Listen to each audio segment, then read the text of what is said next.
주가 참 평안을 내게 주시리. 그 손 못자국만 져라. 그 손 못자국만 져라. 그 손 못자국만 져라. 주가 널 지키며 인도하시리.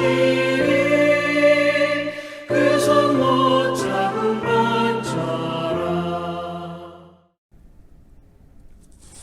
1월 7일 화요일 새벽입니다. 오늘 같이 기도하실 말씀은 요한일서 1장 5절에서 10절까지입니다. 그 중에 5절 말씀, 우리가 그에게서 듣고 너희에게 전하는 소식은 이것이니 곧 하나님은 빛이시라. 그에게는 어둠이 조금도 없으시다는 것이니라. 아멘.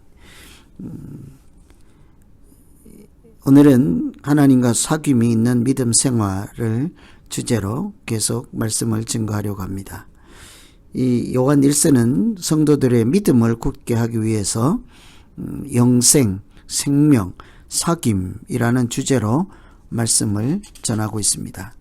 그런가 하니 주후 85년 정도 1세대 사도들이 거의 다 이렇게 순교하고 사도 요한만 살아남아서 가장 오래 살았던 제자가 사도 요한이죠.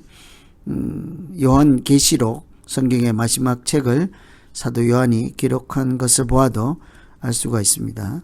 그때 그 노년의 때, 말년의 때에 예수님을 믿는 성도들에게 그들의 믿음이 어떠해야 하는지 그들의 믿음에 대한 확신 주기 위해서 이 요한 1서를 기록하면서 이 5장 13절에 보면 내가 하나님의 아들의 이름을 믿는 너희에게 있죠. 이것을 쓰는 것은 너희로 하여금 너희에게 영생이 있음을 알게 하려 함이라. 믿는 자들에게 영생이 있음을 알게 함이니라. 예수 믿는 당신들은 하나님의 영생, 하나님의 생명을 받은 자들입니다. 이 사실을 다시 한번 각인시키고 깨닫게 하려고 하였습니다. 여러분, 우리 예수 믿는 사람들은 영생을 이미 얻은 사람들이라 그렇게 성경은 말씀하죠. 요한복음 5장 24절에 내가 진실로 너희에게 이르노니 내 말을 듣고 나 보내신 이를 믿는 자는 영생을 얻었고 심판에 이르지 아니하나니 사망에서 생명으로 옮겼느니라.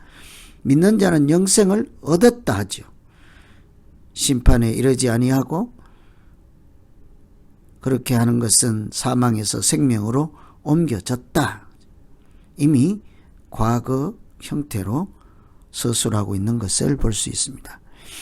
영생을 얻은 사람들에게 나타나야 하는 특징, 영생을 얻은 사람들이 누리는 특권이라고도 할 수 있습니다. 하나님과 사귐이죠. 하나님과 친밀함을 나누는 은혜가 있습니다. 하나님이 주신 생명을 얻고 사귐이 있는 믿음 생활을 어떻게 할 것인가? 이것이 우리의 과제이지요. 우리 믿음 생활을 건강하게 하려면 하나님과 어떻게 잘 친밀함을 나눌 것인가? 이런 질문을 던지고 스스로에게 그런 질문을 하며 그 답을 찾아가는 것이 믿음 생활이라 하겠습니다. 첫째는 어둠에 행하지 않는 것입니다. 하나님과 사귐이 있는 믿음 생활, 건강한 믿음 생활을 하려면 하지 말아야 될 것이 있는데 어둠에 행하지 않는다. 어둠과 멀리하는 거죠. 6절에 만일 우리가 하나님과 사귐이 있다 하고 어둠에 행하면 거짓말을 하고 진리를 행하지 아니함이다. 어둠에 행하면 거짓말하는 사람이다 하는 거죠. 어둠에 행하면 하나님과 사귐이 실상은 없다 하는 것입니다. 여러분, 빛과 어둠은 공존할 수가 없죠. 우리가 어두운 방에 가서 이렇게 처음에 들어가면 아무것도 볼 수 없습니다. 근데 스위치를 켜서 빛을 밝히면 어둠은 싹 도망가고 거기에 환한 이렇게 빛이 충만하지 않습니까? 어둠과 빛은 하나만 있는 거죠. 빛이 사라지면 어둠이 들어오고 빛이 어둠을 물리치면 환하고 이렇죠. 빛이 오면 어둠이 떠나가고 반대로 빛이 사라지면 어둠이 찾아오는 것을 보아도 빛과 어둠 공존할 수 없는 거예요. 하나님이 우리에게 빛으로 오셨습니다. 하나님은 빛이시라 그에게는 어둠이 조금도 없으시니라. 하나님이 빛이시니까 어둠이 있을 리가 없죠. 여러분, 우리를 흔히 빛의 자녀라 하죠. 하나님의 자녀. 하나님은 빛이시니까 빛의 자녀가 되는 것입니다. 그러니 우리 안에 어둠은 물러가야 마땅하죠. 우리는 그러므로 당연히 어둠 속에 살아가는 자가 아닌 것입니다. 어둠 속에 살아가지 않을 때 비로소 하나님과 사귐이 있다 하는 말이 참말이 되는 거죠. 그렇다면 어둠에 행한다 하는 것이 어떤 뜻인지를 잘 따져봐야 되겠죠. 습관적으로 죄를 짓는다라고 할 수 있습니다. 죄, 어둠 다 같은 맥락의 표현이죠. 이것은 모두 사탄이 주는 생각에서 비롯되는 것입니다. 유다가 예수 그리스도를 십자가에 팔 때 사탄 마귀가 그에게, 유다에게 악한 생각을 넣어준다 하잖아요. 에덴 동산에서 아담과 하와가 하나님과 친밀함을 나누다 언제부터 문제가 생깁니까? 하나님과 멀어지는 것, 하나님과 반대로 가는 것을 죄라고 한다면 마찬가지죠. 뱀으로 등장하는 사탄이 그들에게 유혹의 말을, 유혹의 미끼를, 유혹의 생각을 던지잖아요.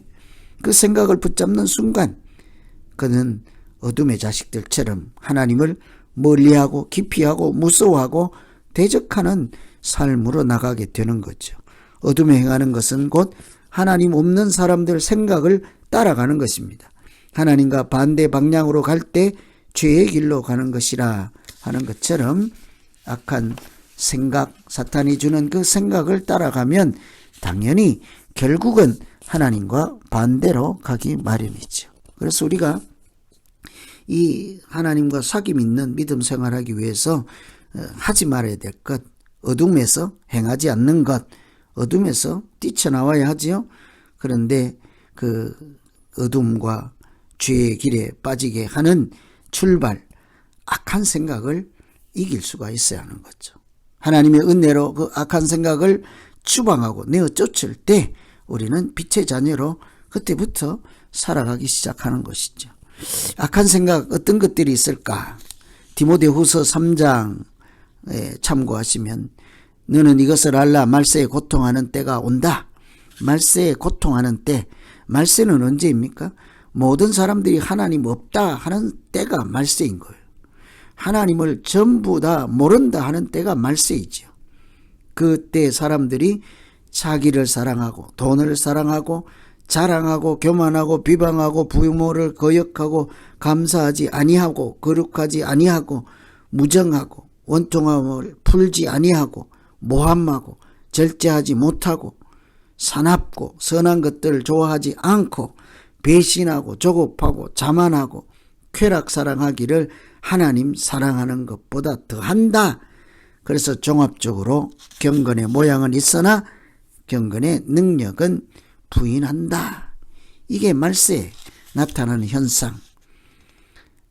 사탄이 주는 악한 생각으로 하나님을 사랑하고 친밀함을 나누는 것이 아니라 하나님과 멀어지고 하나님을 싫어하고 하나님을 대적하고 하나님 앞에서 겸손이 아니라 교만하는 이런 사람들의 특징, 이런 것들을 우리가 다 이렇게 사랑하지 않고 따라가지 않고 멀리하고 이겨내는 것이 어둠 가운데서 행하지 않는 것이죠.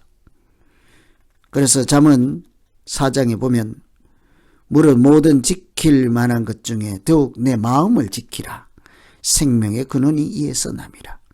여러분, 우리 마음에 사탄 마귀가 주는 악한 생각을 뿌리치고 우리 마음을 지키면 그때부터 하나님이 주시는 생명이 우리 가운데 충만하게 될 줄로 믿습니다. 버려야 될 것, 악한 생각이 어떤 것인지를 깊이 살펴보시고, 잘 모르시는 분들은 디모데후서 3장에 있는 말세에 나타나는 현상들 보시고 그 중에 내가 어떤 것이 해당하는지를 살피면서 하나님, 돈을 하나님보다 더 사랑하지 않게 하시고 하나님 앞에서 늘 교만하지 않고 겸손하고 이렇게 순종하는 자로 살게 해 주십시오. 그래야 교만한 자를 물리치시고 겸손한 자에게 주시는 하나님의 은혜가 우리 가운데 충만하게 될 줄로 믿습니다. 두 번째는 해야 할 일입니다. 하나님과 친밀함, 사귐을 누리는 믿음 생활은 빛 가운데 행하는 것이죠. 7절에 그가 빛 가운데 계신 것 같이 우리도 빛 가운데 행하면 우리가 서로 사귐이 있다는 거죠. 그러면 예수 그리스도의 피가 우리를 모든 죄에서 깨끗하게 하실 것이다. 생명을 얻은 자, 어둠에서 벗어나기만 하면 되는 것이 아니라 곧장 빛으로 나아가야 하죠. 그래야 다시 어둠이 우리를 엄습하지 않고 또 우리가 어둠의 자식이나 어둠의 세계로 돌아가지 않기 때문이죠. 어둠에서 벗어나는 것으로 끝나는 게 아니라 빛을 붙잡아야 한다는 말씀입니다. 생명을 얻은 자들, 그래서 빛 가운데 살아가는 것. 다른 표현으로 하면 진리를 따라가는 것입니다. 예수를 따라가는 것이죠. 마태복음 5장에 보면 너희는 세상의 소금과 빛이라 하였죠. 하나님이 빛이다 하였지만 그 하나님의 빛을 받은 우리 또한 빛의 자녀이지 않겠습니까? 너희는 세상의 소금과 빛이라 하고 그 빛들이 어떻게 살아가야 한다고요? 바로 다음에 너희 빛을 사람에게 비추라. 그래서 저들이 너희 착한 행실을 보고 하나님께 영광을 돌리게 하라. 하나님이 우리에게 빛을 주시고 하나님이 우리의 빛의 하나님 되신 것은 우리를 통해서 세상 가운데 하나님의 빛을 이렇게 비추시기 위함이죠. 그래야 사람들이 그 빛을 보고 너희 착한 행실을 보고 하나님께 영광을 돌릴 수 있기 때문이에요. 빛 가운데 행한다 하는 것은 바로 착한 행실로 사는 거죠. 그것은 마음이 가난한 자, 애통한 자, 긍휼히 여기는 자, 이런 마태복음 5장에 있는 산상보훈에 있는 팔복의 그 성품들, 그리스도의 성품을 닮아가는 자들이 곧 착한 행실로 사람들 앞에 생명의 빛을, 하나님의 빛을 비추는 자라 할 수 있을 것입니다. 그렇게 살기 위해서 우리가 한 가지 더 해야 할 것은 오늘 8절에 보면 죄 없다 하고 죄가 없다고 하면 스스로 속이는 자라 하죠. 그래서 우리가 빛 가운데 행하기 위해서는 가장 먼저는 내 자신의 죄를 인정하는 것입니다. 내가 죄인인 것을 인정하고 고백하고 바라보는 순간 우리 가운데 있는 어둠은 물러가고 하나님의 빛이 우리에게 역사하셔서 그리스도의 은총으로 우리가 거룩한 자로 하나님의 자녀로 살아가게 하실 것입니다. 성 어거스틴이라는 사람이 있죠. 청소년 때부터 어둠의 자식들이었습니다. 한마디로 문란한 생활, 방탕한 생활, 무려 32살까지. 그런데 그 32살 때 밀라노 정원에 거닐고 있는데 밖에서 아이들 노래소리가 들리죠. 가사가 펴서 읽어라는 거. 책을 펴서 읽어라.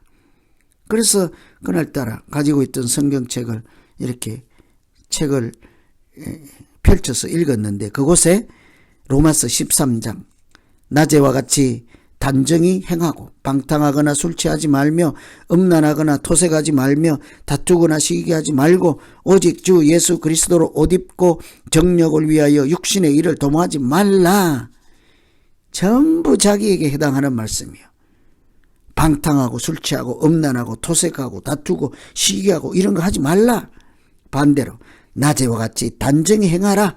육신의 일을 도모하지 말라 하는 순간 그 말씀이 빛으로 그 사람의 영혼을 꿰뚫고 심장과 골수와 관절을 찔러 쪼개는 하나님의 능력이 역사하실 때 어떤 일이 일어납니까?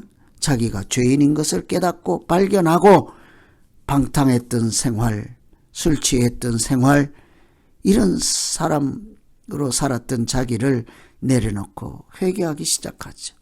한마디로 어둠의 자식에서 빛의 자식으로 돌아오는 순간이었습니다. 말씀을 따라 자기를 말씀으로 비추어서 자기 죄를 돌이킬 때에 하나님은 그에게 생명이 있음을 알게 하셨습니다.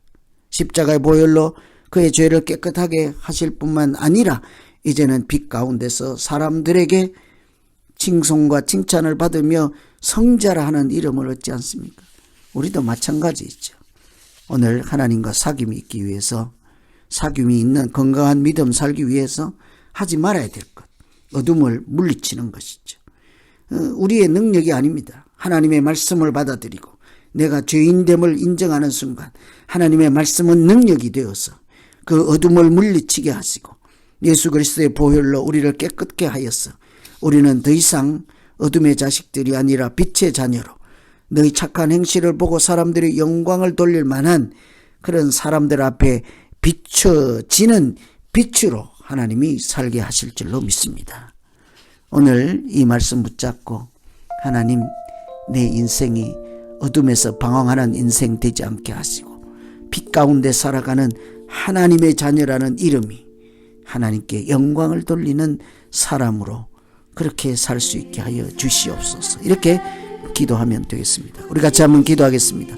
하나님 아버지, 많은 사람들이 믿음이 흔들릴 때에 사도 요한은 믿는 너희들은 하나님이 주시는 영생을 얻은 자라 눈물겨운 그런 말씀을 다시 일러주셨습니다. 이미 예수 그리스도를 영접하고 하나님의 자녀가 되는 권세를 얻은 자들에게 하나님은 이제는 영생을 이미 얻었다 하시고 심판하지 않고 하나님의 자녀로 살아가는 은혜, 생명의 길, 진리의 길로 인도해 주셨습니다.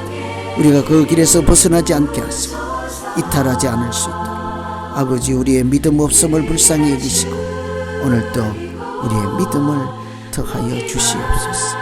그래서 용기와 담대함을 가지고 사람들 앞에 하나님이 주신 그 생명의 빛을 비추며 살아가는 자가 되게 하여서 나뿐만 아니라 다른 사람들도 하나님께 영광을 돌리며 우리의 인생이 복 있는 인생이 되게 하여 주시옵소서. 예수님 이름으로 기도하옵나이다. 아멘.